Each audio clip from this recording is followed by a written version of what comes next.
لا إله إلا الله لا إله إلا الله محمدا رسول الله عليا ولي الله عليا ولي الله عليا ولي الله نادي علي يا مظهر العجائب نادي علي يا مظهر العجائب تجده عونا لك في النوائب كل هم وغم سينجلي كل هم وغم سينجلي بعظمتك يا الله بنبوتك يا محمد بولايتك. Your name Ali gives me power. With it enemies they cower. Just like the Prophet in Khaybar, I will call your name, Ya Haydar. My strength is determination. My love for you is no question.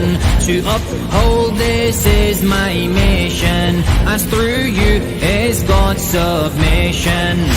I lead the path of Allah, La ilaha illallah, the great servant of Allah, La ilaha illallah. نادي علي يا مظهر العجائب نادي علي يا مظهر العجائب تجده عونا لك في النوائب كل هم وغم سينجلي كل هم وغم سينجلي بعظمتك يا الله بنبوتك يا محمد بولايتك. They buried our very core, but from that soil grew millions more. And despite their age, our youth, like Akbar, will fight for the truth. Until death we'll speak of Ghadir. Raised was the hand of our Amir. We call out your name without fear. We proudly say that we adhere. You are the truth of Allah, La ilaha illallah.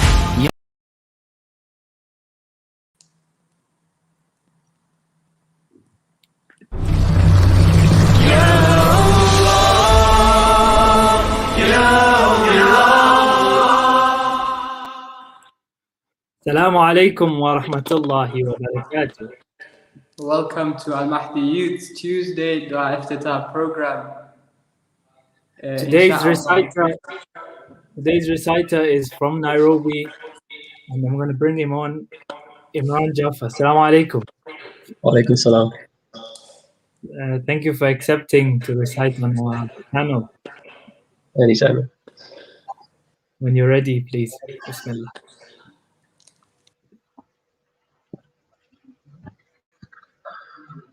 اللهم إني أسألك ندعوك باسمك العظيم الأعظم الأعز الأجل الأكرم يا الله. اللهم صل على محمد وآل محمد. بسم الله الرحمن الرحيم.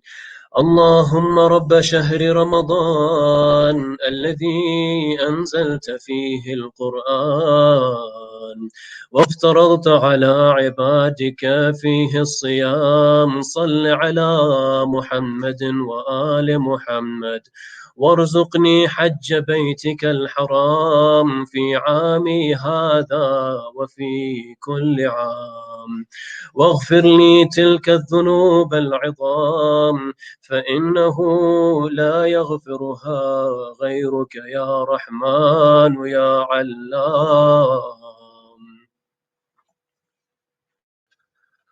اللهم صل على محمد وآل محمد. بسم الله الرحمن الرحيم. اللهم إني أفتتح الثناء بحمدك، وأنت مسدد للصواب بمنك، وأيقنت أنك أنت أرحم الراحمين في موضع العفو والرحمة، وأشد المعاقبين في موضع النكال والنقمة، وأعظم المتجبرين في موضع الكبرياء والعظمة. اللهم أذنت في دعائك ومسألتي، فاسمع يا سميع مدحتي، وأجب يا رحيم دعوتي، وأقل يا غفور عثرتي. فكم يا إلهي من كربة قد فرجتها، وهموم قد كشفتها، وعثرة قد أقلتها، ورحمة قد نشرتها، وحلقة بلاء قد فككتها. الحمد لله الذي لم يتخذ صاحبة ولا ولدا، ولم يكن له شريك في الملك، ولم يكن له ولي من الذل، وكبره تكبيرا. الحمد لله بجميع محامده كلها، على جميع نعمه كلها. الحمد لله الذي لا مضاد له في ملكي، ولا منازع له في أمري. الحمد لله الذي لا شريك له في خلقي، ولا شبيه له في عظمتي.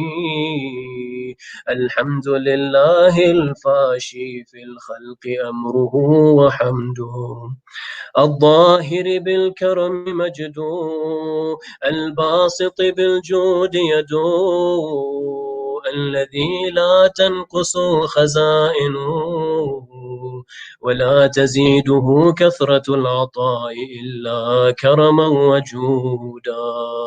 إنه هو العزيز الوهاب. اللهم إني أسألك قليلا من كثير، مع حاجة بي إليه عظيما، وغناك عنه قديم، وهو عندي كثير، وهو عليك سهل يسير. اللهم إن عفوك عن ذنبي، وتجاوزك عن خطيئتي، وصفحك عن ظلمي، وسترك على قبيح أملي، وحلمك عن كثير جرمي، عندما كان من خطئي وعمدي. أطمعني في أن أسألك ما لا أستوجبه منك، الذي رزقتني من رحمتك، وأريتني من قدرتك، وعرفتني من إجابتك، فصرت أدعوك آمنا، وأسألك مستأنسا، لا خائفا ولا وجلا، مدلا عليك فيما قصدت فيه إليك. فإن أبطأ عني عتبت بجهلي عليك، ولعل الذي أبطأ عني هو خير لي لعلمك بعاقبة الأمور. فلم أر مولا كريما أصبر على عبد لئيم منك علي يا رب. إنك تدعوني فأولي عنك، وتتحبب إلي فأتبغض إليك، وتتودد إلي فلا أقبل منك، كأن لي التطول عليك. ثم لم يمنعك ذلك من الرحمة لي والإحسان إلي والتفضل علي بجودك وكرمك، فارحم عبدك الجاهل وجد عليه بفضل إحسانك، إنك جواد كريم. الحمد لله مالك الملك مجري الفلك مسخر الرياح فالق الإصباح ديان الدين رب العالمين. الحمد لله على حلمه بعد علمه، والحمد لله على عفوه بعد قدرته، والحمد لله على طول أناته في غضبه، وهو قادر على ما يريد. الحمد لله خالق الخلق وباسط الرزق ذي الجلال والإكرام والفضل والإنعام، الذي بعد فلا يرى وقرب فشهد النجوى، تبارك وتعالى. الحمد لله الذي ليس له منازع يعادل ولا شبيه يشاكل ولا ظهير يعاضد، قهر بعزته الأعزاء وتواضع لعظمته العظماء، فبلغ بقدرته ما يشاء.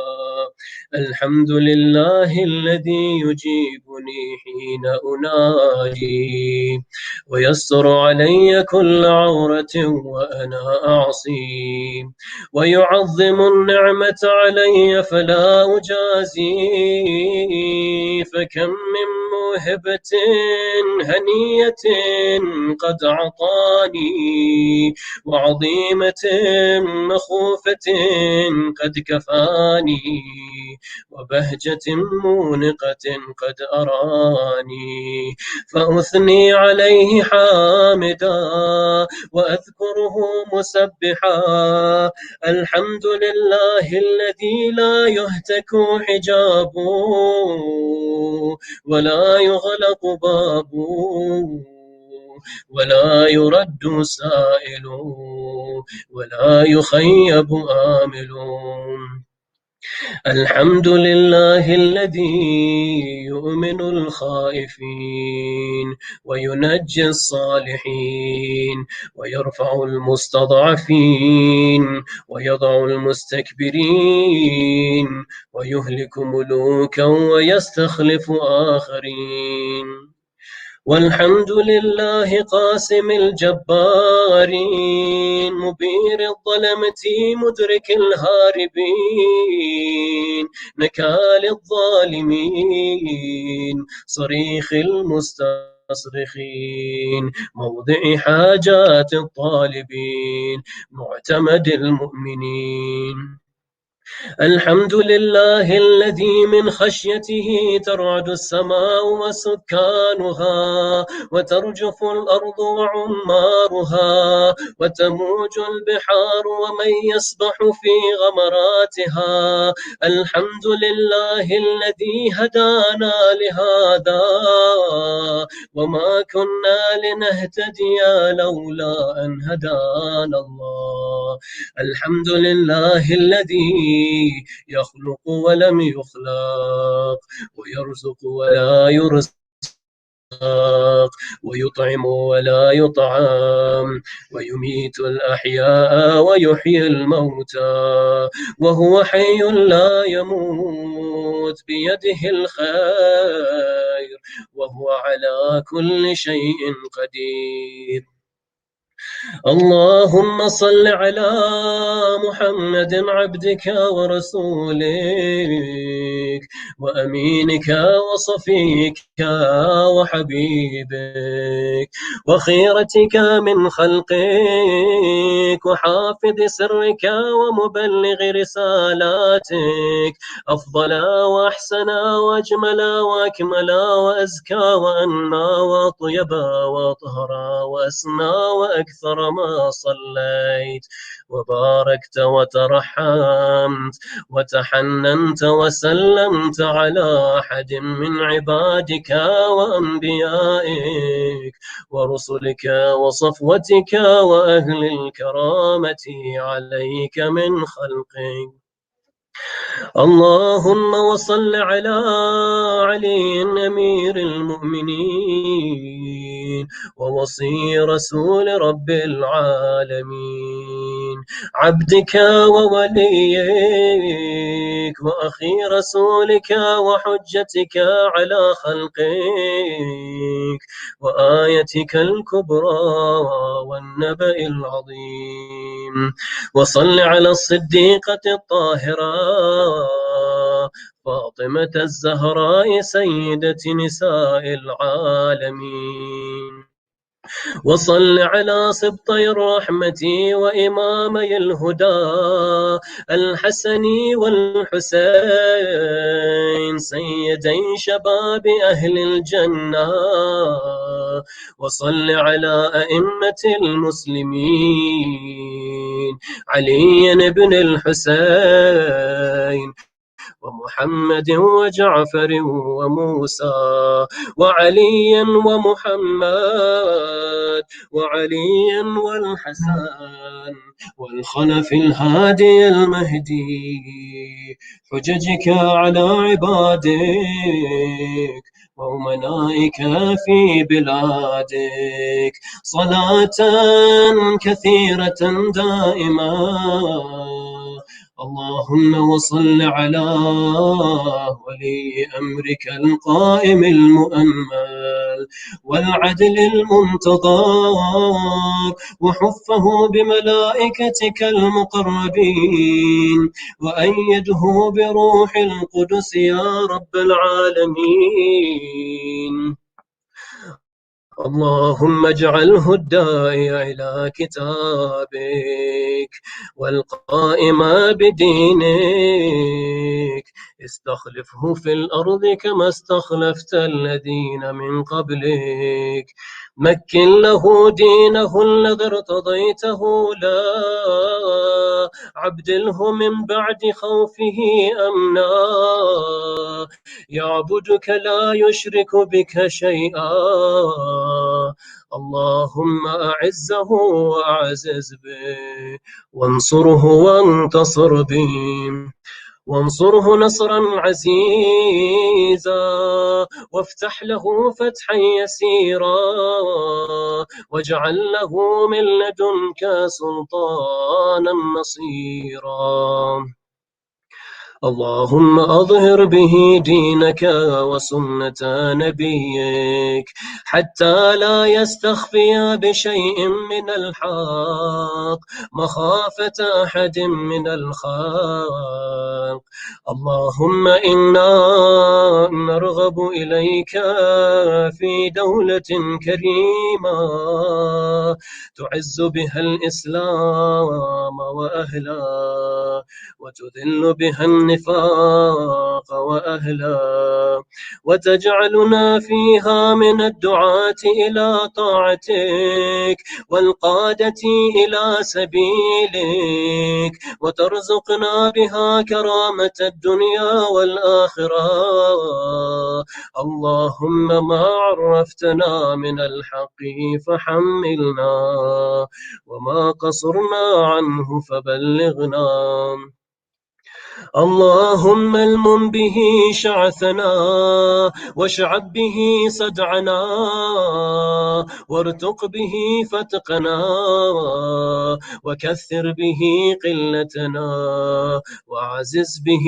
ذلتنا وأغن به عائلنا واقض به عن مغرمنا واجبر به فقرنا وسد به خلتنا ويسر به عسرنا وبيض به وجوهنا وفك به أسرنا وأنجح به طلبتنا وأنجز به مواعيدنا واستجب به دعوتنا وأعطنا به سؤلنا وبلغنا به من الدنيا والآخرة آمالنا وأعطنا به فوق رغبتنا يا خير المسؤولين وأوسع المعطين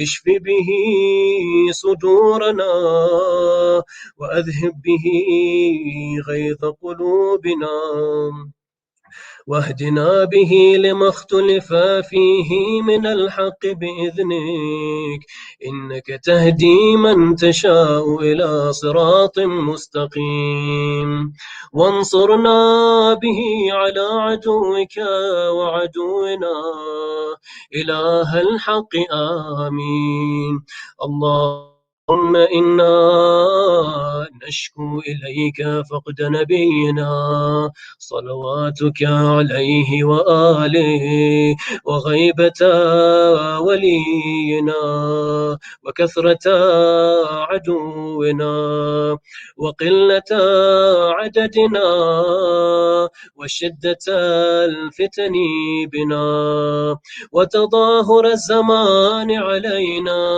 فصل على محمد وآله وأعنا على ذلك بفتح منك تعجل وضر تكشف ونصر تعز وصلحا تظهر ورحمة منك تجللناها وعافية منك تلبسناها برحمتك يا أرحم الراحمين وصل اللهم على محمد وآله الطاهرين اللهم صل على محمد وآل محمد بسم الله الرحمن الرحيم اللهم برحمتك في الصالحين فأدخلنا وفي عليين فارفعنا وبكأس من معين من عين سلسبيل فاسقنا ومن الحور العين برحمتك فزوجنا ومن الولدان المخلدين كأنهم لؤلؤ مكنون فأخدمنا ومن ثمار الجنة والحوم الطير فأطعمنا ومن ثياب السندس والحرير والاستبرق فألبسنا وليلة القدر وحج بيتك الحرام وقتلا في سبيلك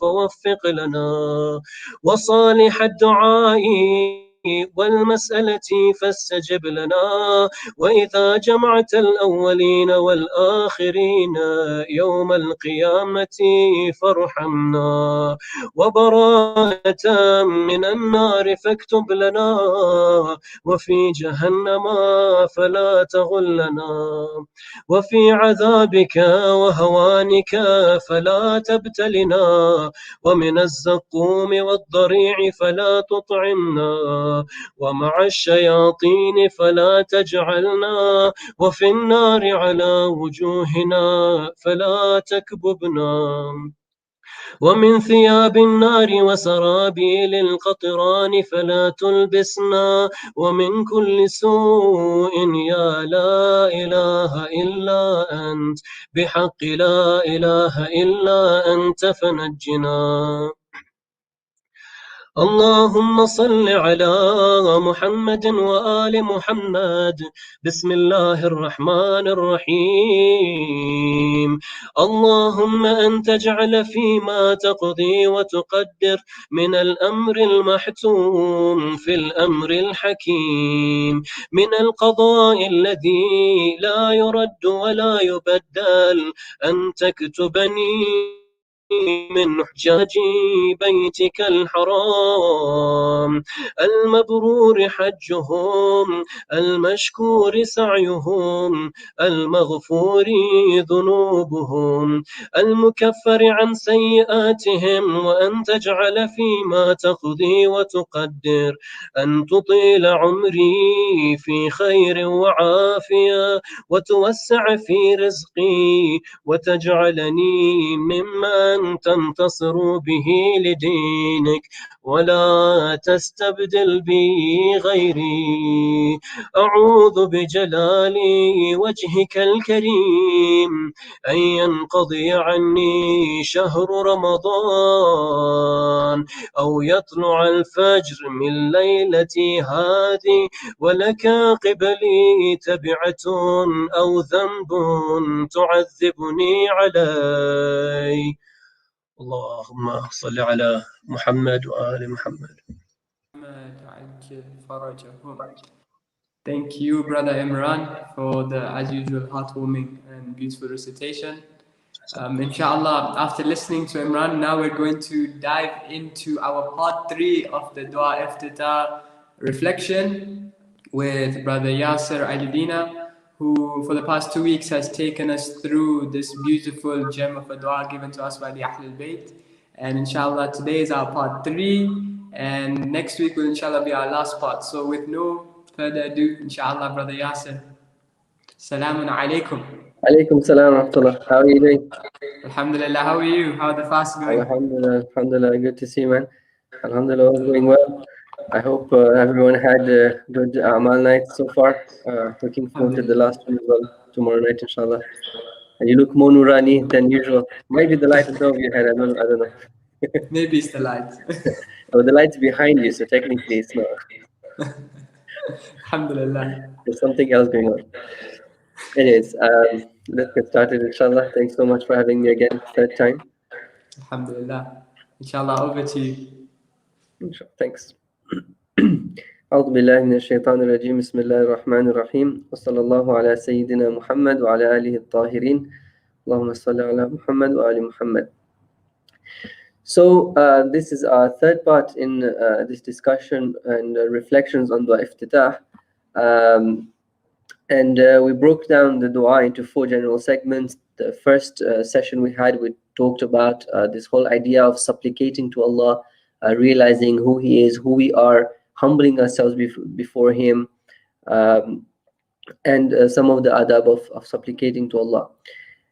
In the previous session, we discussed and pondered over some of the lines of Dua Iftitah that were talking about praising and glorifying Allah. And we talked about the concept of glorifying Allah. Why do we do that? This whole idea of God centricity, the fact that Tawheed is our foundation, the fact that Allah is in control of everything, His blessings on us, and how He deals with us, and so on. Now, the next section that we want to discuss from Dua Iftitah and that we want to ponder over is sort of in line with the Tawheed centricity that we talked about in the previous week. I do hope, inshallah, that we're able to ponder over these, that these are not just, talks that we have and then we just listen to them and forget about it. These they can only have an impact, and we can really benefit from any talks, to be honest, not just these ones. Any talk, any lectures, any classes, any reading that we do, we can only benefit from it and really allow it to have an impact if we ponder over the content. If we let it digest, it won't digest unless we think about it, we ponder over it. And the lines of these du'as are short lines, but they're full of meaning. And if we ponder over those meanings, then when we recite these short lines, when we say that one line, all those meanings come to us in one go, and it really makes our dua and our asking Allah much more powerful, much more deeper, and hopefully with much more impact, inshallah. So today's discussion is about the Prophet and the Ahlul Bayt. So we're going to start talking about from the verses, Allahumma salli ala Muhammadin abdika wa rasulika wa aminika wa safiyika. Usually a section that we recite really fast. It's like, come on, get on with it. It's like just repeating words after words after words, right? Afdala wa ahsana wa ajmala wa akmala wa akmala. And we just keep on going. At least when we grew up, this was one of those sections in the dua that were recited really, really fast. Whereas there's a lot of depth and a meaning in these in each one of these words. Anyways, we won't go into all of them, but we'll have a general understanding of what's happening. And what I want to emphasize is the fact that this discussion is again in line and under this whole concept of Tawheed that we have in Islam. Remember that our respect and the esteem, the very high esteem we give to the Holy Prophet and to the Ahlul Bayt is in line with the Tawheed centrality of Islam. We said that there are different levels of Tawheed, all of them meaning that Allah is the one and only one in these various levels. Allah is the one and only one independent existing being. Everything else depends on Him to exist. Allah is the one and only one who created. And if anything else creates something else, it is because of the power and permission that Allah gives him. So the real creator is Allah, but that doesn't mean that others can't create. And we have examples in the Quran of Prophet Isa creating, of giving life, for example, or a Prophet Ibrahim giving life, for example. So giving life, or even to the extent of creating, if something was to do that, okay, it's not impossible. It's very much possible, and it's not shirk, it's not against Tawheed. It's in line with this whole idea of the Tawheed of Allah and Allah giving powers and abilities to others. In the same way, Tawheed in love, Tawheed in fear, Tawheed in seeking help, and so on. We discussed this last week. In the same way, when we give that importance and that esteem to the Holy Prophet and the Ai''Imma, the Ahlul Bayt, we give them importance because of their connection with Allah. We do not see these personalities as independent from Allah. We do not see them as competitors with Allah. This is a completely wrong understanding of Shia beliefs. If anybody claims, and we have had people claiming this, especially recently, that we're Imam centric, these words show how little some people have understood what the Shia belief and faith is about. We see the prophets and the Imams in line with Tawheed. We don't see them as competitors with Allah. We see them as that greatest manifestation of Allah. And that is why we put them so high. Because if there's one thing that manifests Allah's name so well and so much, it is them. It is the Prophet and the Ahlul Bayt. And that is why they are role models for us. That is how we can inculcate the attributes of Allah. This is how we can inculcate the akhlaq of Allah, by looking at them and seeing how they have done it. You see? So our respect for the Prophet and the Imams is in line with Tawheed. It is completely because of their connection with Allah and because of the great station Allah has given them that we also give them respect. So in this dua now we've done dua, we've spoken to Allah, we've praised Allah, and now we come to this point in the dua. Allahumma salli ala Muhammadin abdika wa rasulik. Oh Allah, please send blessings to Muhammad, your servant, your messenger. And then it goes on, وَأَمِينِكَ وَصَفِيِّكَ وَحَبِيبِكَ وَخِيَرَتِكَ مِنْ خَلْقِكَ وَحَافِظِ سِرِّكَ وَمُبَلِّغِ رِسَالَاتِكَ. These are amazing qualities of the Prophet. It's so amazing. If we could just discuss each and every one of them and open them up, they're so beautiful. But we'll have a general discussion. What makes the Prophet deserving of these qualities, of being the confidant of Allah, the friend of Allah, the intimate one with Allah, the beloved by Allah, the one who bears the secrets of Allah? These are amazing. These have a lot of depth in them. It's not just, a secret of, oh, Allah whispered in my ear like we do to each other. No, this means He's the bearer of those greater realities that only Allah knows and nothing else knows. And only the Prophet, apart from Allah, only the Prophet and the Ahlul Bayt know these secrets, these great realities, because only they are able to understand them, fathom them, realize them. So what makes the Prophet eligible, if you can say, to have these characteristics? And that is that first one that we normally mention. Allahumma salli ala Muhammadin abdika. That abd is the key over here, right? This being an abd of Allah is everything, and that is what makes the Prophet who he is. If you think about it, what's a prophet? The prophet is the messenger of Allah. The prophet is the one who is carrying that message that the Almighty Allah wants to give to the people. Okay? The people are waiting for God to guide them and show them the path of how to reach their purpose in life. Okay? And Allah is duty bound. It is Allah's duty to guide the people. Otherwise, His creation would be lagh. His creation would be useless and pointless if He doesn't guide the people.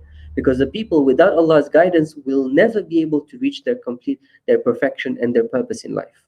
Okay, so whole discussion on why and why we need guidance and isn't our intellect enough and so on. This is a whole new discussion.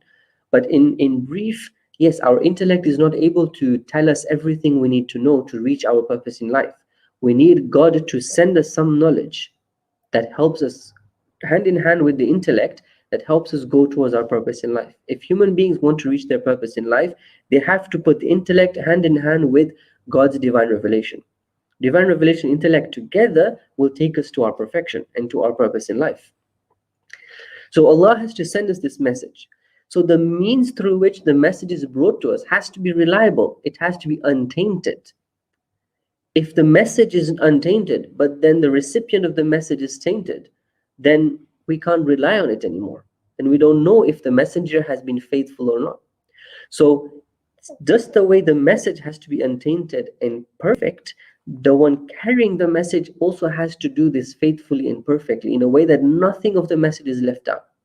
And that is why the Prophet has to be in line, in complete submission to Allah. That whatever Allah says to do and to say, the Prophet will do that. That is full 100% perfect submission.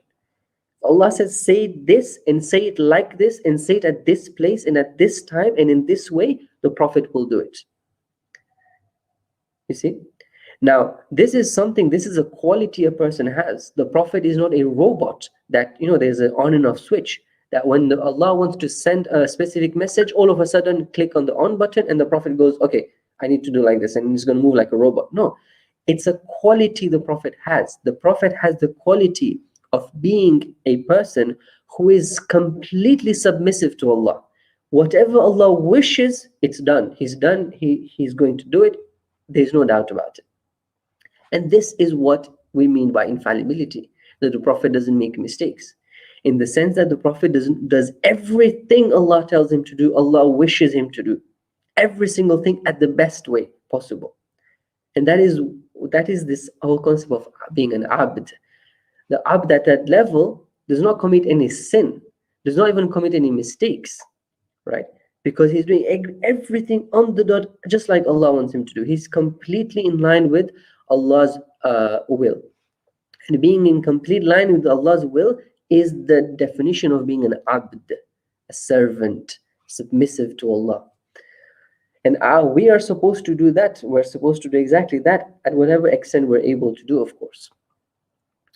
And the Prophet is eligible for this stamp and this quality of infallibility because he has submitted himself to Allah so much that Allah says, okay, you deserve to get that high knowledge and become what we call infallible. The reality of what is infallibility, what is isma, is again a whole new discussion. We're not going to try and put every single thing here, right? I'm just giving you small bits and pieces, some direction that you can go and think about these things and do more research about if you're interested in.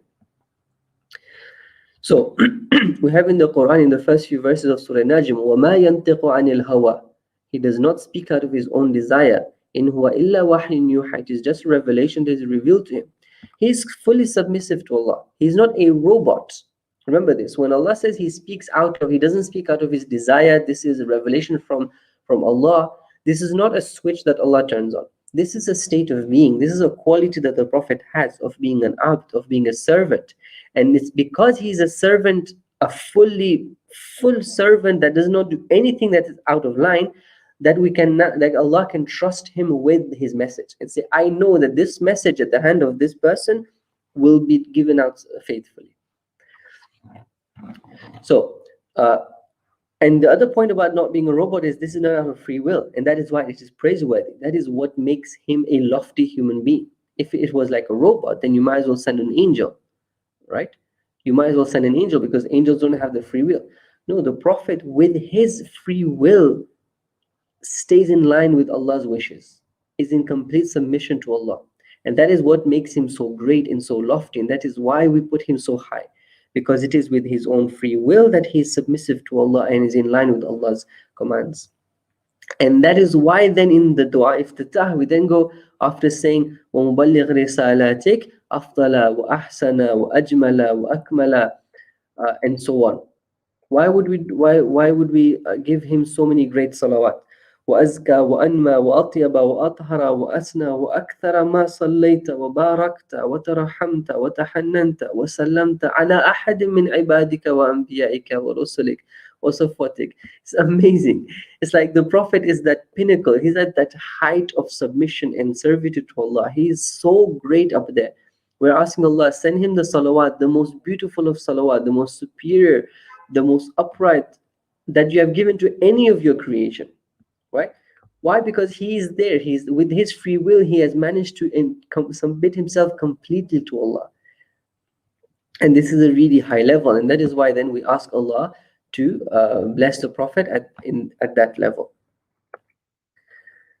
So when we recite these, when we recite dua iftitah, we should think about these words. As I said, we often go through these very fast because it seems like a repetitive. It's like words with the same rhythm just being said on, and we feel like, come on, get on with it. But if we go slowly and we think about each and every one of these, they have a lot of depth in it. They have a lot of realities hidden behind these. So we send salawat on the Prophet because he's the abd of Allah. He's the epitome and the peak of at the peak of servitude, and that is what makes him eligible to be the Rasul, the carrier of the message of Allah, and the confidant of Allah, the friend of Allah, the beloved intimate of Allah, and so on. And we ask Allah therefore to give him the great, the most superior of salawat, of blessings, and so on. So that is about the Prophet. And then we move on. You say, Allahumma salli ala aliyin amir al-mu'minin ووصي رسول رب العالمين عبدك ووليك وأخي رسولك وحجتك على خلقك, and so on. So we see again this theme of abd coming back. Okay, obviously abd is not repeated everywhere, but we see that this seems to be like a sort of a standard and a criteria for what gives a value to these personalities. The Prophet's value is based on the fact that he's an abd of Allah. And this is again that Tawheed centricity. We do not see the Prophet of Allah and the Ahl al-Bayt as competitors with Allah, as semi-gods or gods. We see them as absolute servants of Allah, and because they are servants of Allah, that they have this value. See, it's completely in line with Tawheed. And again, Amir al-Mu'mineen, he's Amir al-Mu'mineen, he's the wasi of the Prophet, he's the successor of the Prophet, and therefore, who is eligible to be a successor of a Prophet? It has to be another abd, because the successor of a Prophet has to carry on with the mission that the Prophet had.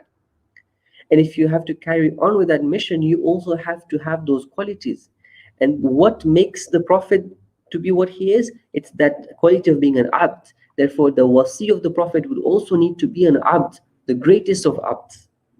And that is Ali ibn Abi Talib, who is absolutely submissive to Allah, who doesn't care about his own self. All he cares about is the pleasure of Allah. And that is why, for example, we have examples of the night of Mi'raj. For example, when the Prophet tells Imam Ali to sleep in his bed, Imam Ali doesn't care about himself. He doesn't say, oh, what will happen to me? What he cares about is the mission going to succeed? Is the message of Allah going to spread? He asks the Prophet, are you going to be safe? As long as you are safe, then that's fine. I don't mind. This is that entire submission. This is what makes him worthy then of becoming Amirul Mu'mineen, Wasi Rasuli Rabbil Alameen, and so on.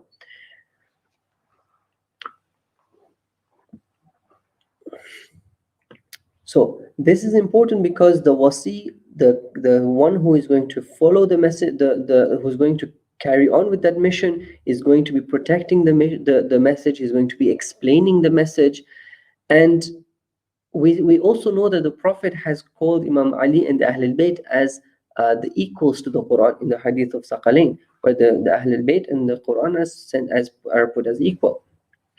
So if he's going to be protecting the Quran, and if he's going to be equal to the Quran, he's going to be explaining the Quran, he also has to have that lofty station. And that lofty station is reached through being an abd, servant. And this tells us a huge thing. This gives us a big message. And that message is that the higher we want to go spiritually, the higher we want to elevate ourselves. If we want to go to higher levels of paradise, or even paradise itself, or if you want to go even beyond that and reach those stations of, we say, liqa Allah and these kind of things that some people are after, if we want to reach those high levels, then we also need to become an abd. We also need to submit ourselves to Allah. And this is where we go back to that whole idea of submitting to Allah in the minimum, which is the wajib and the haram. The wajib and the haram are those minimum steps that we need to take to reach those lofty levels. Without performing that which is obligatory on us, and without avoiding that which is haram on us, we can never reach those levels. Because when we commit a sin, we are going off track. We're going out of line from being an abd of Allah. We're not fighting Allah, but we're disobeying Allah. So we're not an abd at that point. An abd does what the Mawla says, what the master says. At this point, the master says, don't look, and yet I look. The master says, don't do riba, and yet I do riba. The master says, don't lie, and yet I lie.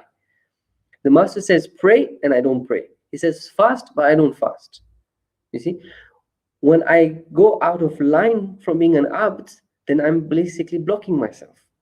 What is blocking me? It's not performing the wajibat, not doing the muharramat. And therefore, if I want to reach the heights of spirituality, if I want to progress spiritually, I have to become an abd. That means I have to submit myself to Allah. I have to stop doing that which is haram, and I have to start pushing myself to do what is wajib. And we need to analyze ourselves. It's not so straightforward. I don't lie. I don't do riba. I'm a pious person. Everybody knows me at mosque. I come, I pray on time, and so on. Oh, it's not that straightforward. We need to analyze ourselves. We need to look at our actions, our thoughts, our words, and see where are we making mistakes. And when we become precise and analyze ourselves, we come to realize that, we make a lot of mistakes. It's not that straightforward that, because I wear kanzu in a topi and I go to mosque, that means I'm sorted.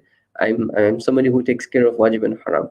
No, wajib and haram comes in different situations, in different ways. Even sometimes we think that what we're doing is fine, but in reality it's not. And the way we can tell is by analyzing our actions. So the Prophet of Allah is an abd, Imam Ali is an abd, and obviously by extension all the other ai who have the same role as Imam Ali are also ibadullah. They are servants of Allah, and because they are servants of Allah, they are worthy of being the representatives of Allah. They're hujjatullah ala ibadih. The hujjat of Allah, the representatives of Allah on His servants.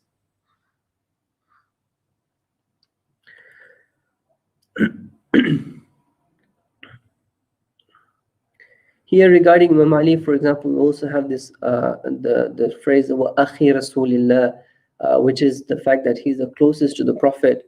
So again, a quality of the wasi is that he has to be close to the Prophet, not necessarily in lineage, but at least in that level of piety, in the level of knowledge, and so on.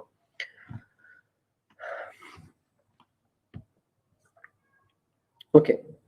So then let's move on to one more line, and this line, and we'll discuss this line, and then we'll wrap up, inshallah. And this line it really hit me hard, and it was recently that I was this came to mind actually, which is really interesting. The line is وَصَلِّ عَلَىٰ أَئِمَّةِ الْمُسْلِمِينَ, and send blessings to the leaders of the Muslims. And this is really a beautiful phrase to put it. You might have heard this, some people telling us, whether it's some Sunnis or whoever it is, who tell us that we Shias have gone away from mainstream Muslims. We see that mainstream Muslims are usually the Sunnis because they're in majority, right? We Shias are relatively a minority. We are quite big in numbers, but we're still a minority compared to the bigger Muslim Ummah. So people say that, for example, we Shias, we've gone away from mainstream Islam. Or, for example, we have some people who say that we shouldn't divide ourselves into sects. We shouldn't have Sunni, Shia, Ismaili, Bohora, I don't know, this and that. We should all be Muslims, which is obviously a very nice claim. It's a very nice idea. But when we look on ground and practically, what does that mean? okay, that means that we need to come and agree on one thing, right? You can't all be Muslims but then completely have disagreements. I mean, we have to agree on something. What does it mean to be a Muslim? So in reality, when we look at what are different sects, okay, we see that different sects are merely groups of people who are claiming to have the correct interpretation of what it means to be a real Muslim. If you ask a Sunni, what does it mean to be a real Muslim? He'll tell you, you need to do this, you need to do this, you need to do that, you need to believe in this, in X, Y, and Z. If you ask a Shia, he'll tell you, this is what you need to believe in, this is what you need to do to be a real Muslim. So, the question is, if you say, let's all be Muslims, what does it mean to be a Muslim? And that is exactly where the difference of opinions are. So, for example, what do we do after the Prophet? It's a valid question. The Prophet, like every human being, passes away. What do we do after the Prophet? Is there a leadership after the Prophet, or are we on our own? Now, the Sunnis will say there is a leadership, and that leadership is at the hands of the Khulafa. The Shias will say, no, the leadership is something that's divinely appointed, and it's at the hands of the Ahlul Bayt. Now, this is a difference of opinion, and hence the difference and the division of sects, right? Shia Muslims do not say that Islam is one thing and Shia Islam is another thing, right? What we're claiming is that we Shias believe that our interpretation of Islam is the right, correct, authentic Islam that was revealed to the Prophet, and that is what Allah is expecting us to be. And we believe in these with proof from the intellect and from Islamic texts, okay, that the Prophet appointed these leaders for us. This is not something we've concocted over the years. This is something that we have intellectual and textual proofs that the Prophet has appointed leaders for us, and that by following these Ahlul Bayt, the Ai-Imma of the Ahlul Bayt, we are actually following the Prophet. So in actual fact, we have not gone against mainstream Islam. It's the other people who have gone against mainstream Islam. We are the mainstream Islam, the Islam that the Prophet came with. And we shouldn't be apologetic about this, right? We shouldn't be apologetic about, oh, we're Shia Muslims, but the greater Muslim, we're different from the bigger Muslim Ummah, and we've separated ourselves. No, we haven't. They have separated themselves. We, through proof, evidence from the intellect and Islamic texts, we have evidence that this is the Islam that the Prophet had come with. This is what Prophet Muhammad expected from us, right? So we are actually the mainstream Islam, although we're fewer in numbers, but we're doing what the Prophet really had asked us to do. And this is what you get from this. وَصَلِّ عَلَىٰ أَئِمَّةِ الْمُسْلِمِينَ. These 12 Imams are actually the leaders after the Prophet as appointed by the Prophet. And we are supposed to be following them because they are the leaders of the Muslims. It is the majority or the greater part of the Muslims that are disobeying the Imams they're supposed to follow. It's not the other way around. It's not that we've gone away from Islam. It's that we are following the Imams, the 12 Imams, and it is the other Muslims who have gone away from following the Imams they were supposed to follow as appointed by Allah and His Prophet. So I really like this phrase, وَصَلِّ عَلَىٰ أَئِمَّةِ الْمُسْلِمِينَ, because it really puts everything into the right perspective. These are not Shia Imams. They are the Imams of the Muslim Ummah. And the Muslim Ummah is duty-bound to follow these 12 individuals after the Prophet of Islam. And if just because a big majority of the Muslims did not follow them, does not mean they're not the Imams of the Muslims. They are still the representatives of Allah after the Holy Prophet, and we are duty-bound to continue to follow them. Sorry. So when we look at it in this perspective, we find that we should not be apologetic for our beliefs. We are on the right track. We have evidence for what we're saying, okay? And just because we're a minority compared to the bigger Muslim Ummah should not make us feel like we're doing something weird and we should come back on the right track. No, the numbers is not always a factor. Numbers does have an impact in certain cases, and we need to analyze these. Sometimes numbers does indicate right from wrong, but sometimes it doesn't. It's not the only criteria, and that is why I keep emphasizing on the fact that the majority of Muslims are not right just because they're more in numbers. It is the evidence, intellectual and textual evidence that show that we are on the right path. Obviously, it's natural that when you have a bigger group of people, let's say a mainstream saying something, obviously the fact that more people are saying it carries a lot of weight, and that is a valid thing to look at. It is a factor to look into. but that should never ever be the main factor. That should be one of the indicating factors. But when we get stronger proof on this side, when we get stronger proof that no, we have intellectual and textual evidence that goes against the mainstream, that bigger group of people, then this also has a lot of weight, and we have to see what is more important. Number one. Number two, we also need to see what makes up the mainstream, what makes up the bigger group of people. Is it a bigger group of well-studied ulama, or is it a bigger group of people of just random Muslims? Many of them don't even know what their faith is about. So mainstream and numbers is something that we shouldn't just look at blindly and say, oh, because they're more in numbers, they must be right. Nor is it the case that we just see that, they're more in numbers, but then we have something here and we make this a precedence over that one just blindly. No, we need to evaluate different things properly. This is where our critical thinking should come in. We need to genuinely be critical thinkers, not to allow critical thinking to just be like a slogan. We use in today's world. We think critically. Really, if we think critically, we need to weigh these different things. What does it mean to be mainstream? What does it mean to be a majority? What is the majority consisting of? Is it consisting of lay people? Is it consisting of ulama? If it's consisting of ulama, what type of ulama? What kind of studies have they done? You may have a mainstream of ulama who believe in something, okay? And then when you look into it, you might realize that they're actually ulama of, let's say, Arabic language, for example. So their opinion in a matter of fiqh, for example, is not that valuable. Why? Because although there are many in numbers and they all have the same opinion, but at the end of the day, when you go and see, their opinion contradicts logic and Quran, okay? And at the same time, when you look at them, all their many numbers and they're scholars, but they're only scholars in Arabic grammar, for example. Therefore, their value cannot be put, their numbers cannot be given a value, okay? So we need to look at these different factors when we're analyzing different things.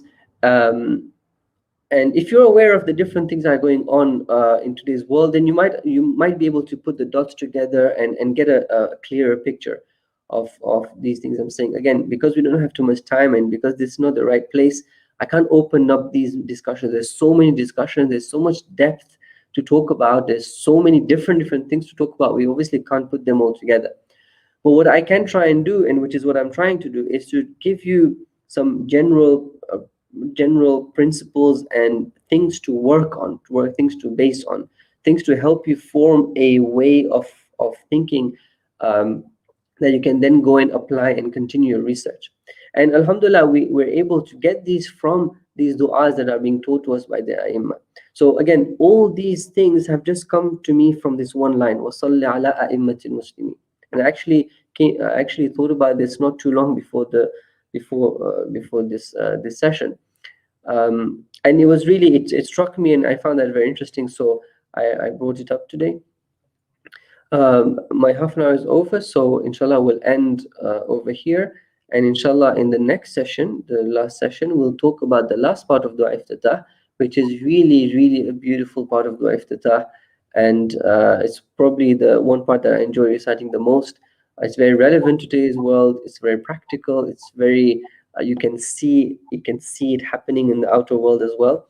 Inshallah, we'll discuss that next week. Thank you, Brother Yasser, for that insightful reflection of the dua that we recite every day in the month of Ramadan. Once again, thank you for joining us for part 3. Inshallah, we'll see you next week for our final part of this series. Inshallah. Thank you to the viewers for joining. Support Al-Mahdi Youth by going to our website, www.almahdiyouth.com/donate. And we'll see you in our next program, which will be Thursday, inshallah. Wassalamu alaikum wa rahmatullahi wa barakatuh.